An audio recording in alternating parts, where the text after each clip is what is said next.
got to know how to move, you got to know how to shoot, you got to know that this is a 360 world we live in. So you have to incorporate into your training checking 360, assessing other shooters in a real world situation. If there's an active shooter, how do you know who the bad guy is? You need to be able to read the environment and look at individuals and say, well, look at their weapons posture. If you understand things like weapons posture, you know that person's trained or untrained.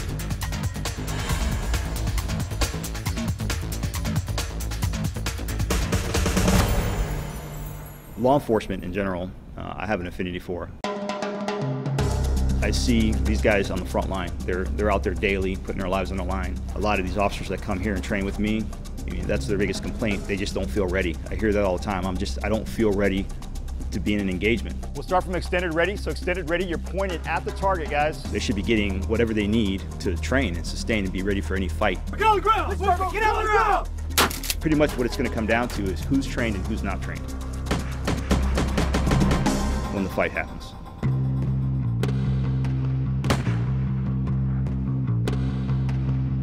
The reality is we want to be able to put this weapon system in the proper position based on the environment.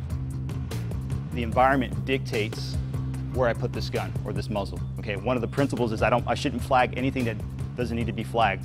You think about the real world, and if you ever had to draw your weapon in an active shooter situation and you got law enforcement that rolls up on the scene, okay, being former law enforcement, I can pretty much pick out who's a professional and who's not just by how the weapon's postured.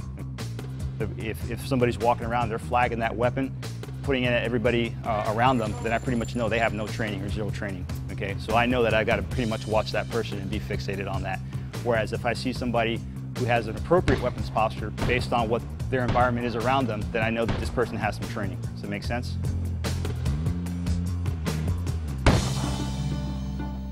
Okay, we're gonna do a 360 threat drill with a fight to standing, okay? You might find yourself in a supine position, whether you put yourself in that position for a reason, okay? Whether you're trying to back away from a threat, the threat was immediate and you decided to go into a supine position while engaging a threat, or maybe some circumstance in the environment put you there. You got knocked down and you're on your back. You should be able to fight from any position on the ground. So we're gonna demo this drill for you guys, show you what we're talking about. The drill will start with you guys standing. You'll be starting with the targets in front. I'll say, stand by, ready, fire. You'll engage those targets in a standing position. What I want is I want people to think, okay? The environment dictates how you place your muzzle. It should be in the safest position as possible. So if I always tell you low ready, that's not always going to be the safest position. So you have to be able to think, okay, high ready, low ready. So when we do our drills, hey, I'll give you the option. If you make an infraction as an instructor, I'm going to, say it's probably better if you come to a high ready for this position. If you're too close or you swept his leg, or you swept your own leg. Then I'll call down. You'll take a knee, engage both targets 2 to 4 times. Stand by for the next command. Down again will be you going to the supine position.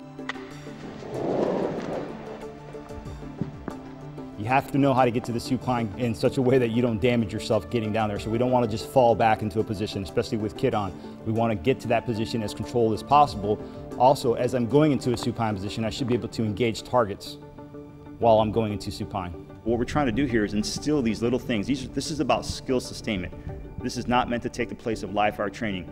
But if you work these skills constantly, okay, when you actively have to do this in real life, it's going to be so much easier.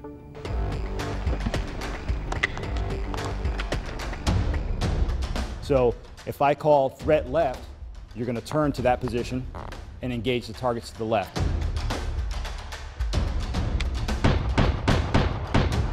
I may call threats right. Same thing, you'll change positions and engage targets threat right. Threats rear, you'll engage targets to the rear. So the benefits of having the CERT Pro or CERT Bolt for this is that you can do this drill at home. You can't do this drill for the most part on, I think, 90% of the ranges that are out there. All right, they're not going to allow you to shoot 360 in this configuration. But the benefit of this is that you can actually practice these movements, okay, with a CERT Pro pretty safely. Okay, shooter ready, stand by, fire! Threats right, threats left, threats front, down, Threats left. Threats right. Threats front. Down. Let's do this. When you come to supine, go all the way to your back. So you're kind of in this crunch trying to shoot. Just, you can engage as you're going down all the way, but just don't hold yourself in a crunch. Just go to supine right away, okay? When you're in that supine position here, boom, and you fall back, right? I'll call threats left first, that way it'll be easier, but make sure you're throwing this leg over, it's key. Okay. Okay, from here, boom, throw the leg over. From here, engage that position. Okay. And then when I say threats back, drive the gun that way, okay? From here, bang, bang, bang, bang, okay? You're just looking to just extend as much as possible. Okay. Threats front, from here, you're already there. Just gotta drive the gun. See what happened with the gun, it just went. Yep. 12 o'clock, okay? I didn't sweep out and around, I went up and over, okay? So again, just full muzzle awareness. Down. Down. Threats left. Stay high, low. Threats right. Threats back. Good, Dave. Threats front. Pivot around. Engage, there you go. Up. Speed reload.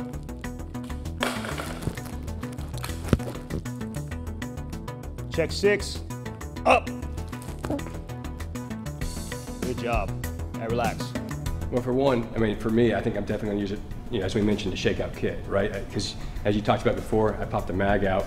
It just went flying out. That's no good, right? And then I like how you were talking about, just shifting with your hips to get into different positions, because you can just do real quick, changes and shifts to get you into that spot. But if you haven't practiced it, which I'm definitely going to start incorporating in my daily training. You got to check 6 before you stand, making sure you don't standing in somebody else's lane of fire. Right. Realistically, that can happen obviously in law enforcement, military, but in the civilian world as well, where you've got a ton of people out there carrying concealed, and they're all probably wanting to deal with the same threat you're dealing with. No, thank you very much. I really appreciate that. That was great.